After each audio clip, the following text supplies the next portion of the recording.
ದೇಶಾದ್ಯಂತ ಪ್ರತಿ ಜಿಲ್ಲೆ, ಪ್ರತಿ ಹಳ್ಳಿ, ಪ್ರತಿ ತಾಲೂಕಿನಲ್ಲಿ ಅತ್ಯಂತ ಸಂಭ್ರಮ ಸಡಗರದಿಂದ ಗಣರಾಜ್ಯೋತ್ಸವವನ್ನು ಆಚರಿಸ್ತಾ ಇದ್ದೇವೆ. ದುರಂತ ಅಂದ್ರೆ ನಮ್ಮಲ್ಲಿ 80% ಜನರಿಗೆ ಈ ಗಣರಾಜ್ಯೋತ್ಸವವನ್ನು ಯಾಕೆ ಆಚರಿಸ್ತೀವಿ ಅಂತ ಸರಿಯಾಗಿ ಗೊತ್ತೇ ಇಲ್ಲ. ಅವರೆಲ್ಲರೂ ಹೇಳೋದೇನಪ್ಪಾ ಅಂದ್ರೆ 1950ರಲ್ಲಿ ನಮ್ಮ ಸಂವಿಧಾನ ಜಾರಿಗೆ ಬಂತು. ಅದರ ಸವಿನೆನಪಿಗಾಗಿ ನಾವು ಪ್ರತಿ ವರ್ಷ ಜನವರಿ 26ರಂದು ಗಣರಾಜ್ಯೋತ್ಸವವನ್ನು ಆಚರಿಸ್ತೀವಿ ಅಂತ. ಸ್ನೇಹಿತರೆ, ಈ ಗಣರಾಜ್ಯೋತ್ಸವವನ್ನು ಆಚರಿಸೋದು ಅದರ ಸವಿಯಾದ ನೆನಪಿಗಾಗಿ ಅಷ್ಟೇ ಅಲ್ಲ, ಬದಲಿಗೆ ನಮ್ಮ ದೇಶದ ಅಖಂಡತೆಯನ್ನ ನಾವೆಲ್ಲರೂ ಉಳಿಸ್ಕೊಂಡು ಬೆಳೆಸ್ಕೊಂಡು ಹೋಗೋ ಜವಾಬ್ದಾರಿಯನ್ನ ಎಲ್ಲರಿಗೂ ತಿಳಿಸೋತಗಾಗಿ.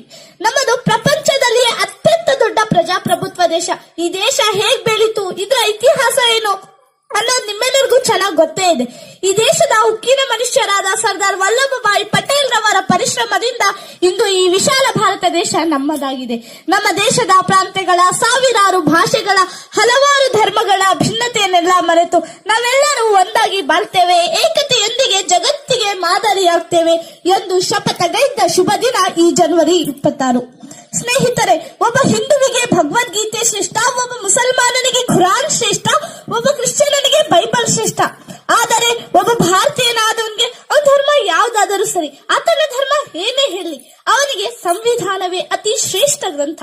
ಸಂವಿಧಾನದ ಮಾತೆ ಅಂತಿಮ ಅನ್ನೋದನ್ನ ಮನದಟ್ಟು ಮಾಡುವುದೇ ಇಂದಿನ ಗಣರಾಜ್ಯೋತ್ಸವದ ಮುಖ್ಯ ಉದ್ದೇಶ. ಸ್ನೇಹಿತರೆ, ಸಂವಿಧಾನದ ಜ್ಞಾನಸಾಗರ ಡಾಕ್ಟರ್ BR ಅಂಬೇಡ್ಕರ್ ಅವರ ನೇತೃತ್ವದಲ್ಲಿ 250ಕ್ಕೂ ಹೆಚ್ಚು ಮೇಧಾವಿಗಳಿಂದ ತಯಾರಾಗಿರೋ ಮಹಾಕಾನೂನು ಗ್ರಂಥ. ಈ ಸಂವಿಧಾನದ ಮಾರ್ಗದರ್ಶನದಲ್ಲಿ 71 ವರ್ಷಗಳಲ್ಲಿ ನಾವು ಬಹಳಷ್ಟು ಸಾಧಿಸಿದ್ದೇವೆ. ಆದರೆ ಈ ಸರ್ಕಾರಿ ಕಚೇರಿ ದಾಖಲೆಗಳಲ್ಲಿ ನೋಟ್ ಹಾಕಿಸದೆ ಯಾವ ಫೈಲು ಮುಂದೆ ಬರಲ್ಲ.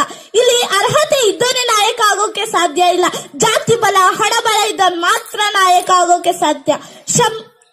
ಸಂವಿಧಾನ ಮೂಲಭೂತ ಹಕ್ಕಾಗಿರೋ ನಮ್ಮ ಭಾರತ ದೇಶದಲ್ಲಿ ಬಡವರ ಮಕ್ಕಳು ಸೋರ್ತಾ ಇರೋ ಶಾಲೆಯಲ್ಲಿ ಓದ್ತಾ ಇದ್ರೆ, ಶ್ರೀಮಂತರ ಮಕ್ಕಳು ಡಿಜಿಟಲ್ ಟಚ್ AC ರೂಮ್ ನಲ್ಲಿ ಕಲಿತಿದ್ದಾರೆ.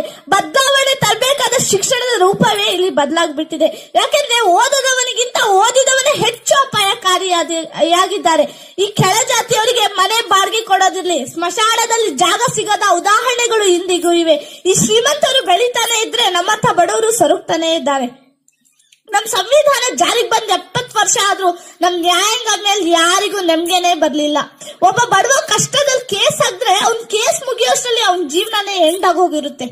ಮೋದಿಜಿ ಅವರೇ, ನಾನು ನಿಮ್ನ ಅಪಾರವಾಗಿ ಗೌರವಿಸ್ತೀನಿ. ಯಾಕೆಂದ್ರೆ Swachh Bharat, note ban, GST 371 column ರದ್ದತಿಯಲ್ಲಿ ಕೆಲಸ ಮಾಡುವುದು ಅಂದ್ರೆ ಎದೆಗಾರಿಕೆ ಇಳ್ಳವರಿಂದ ಮಾತ್ರ ಸಾಧ್ಯ.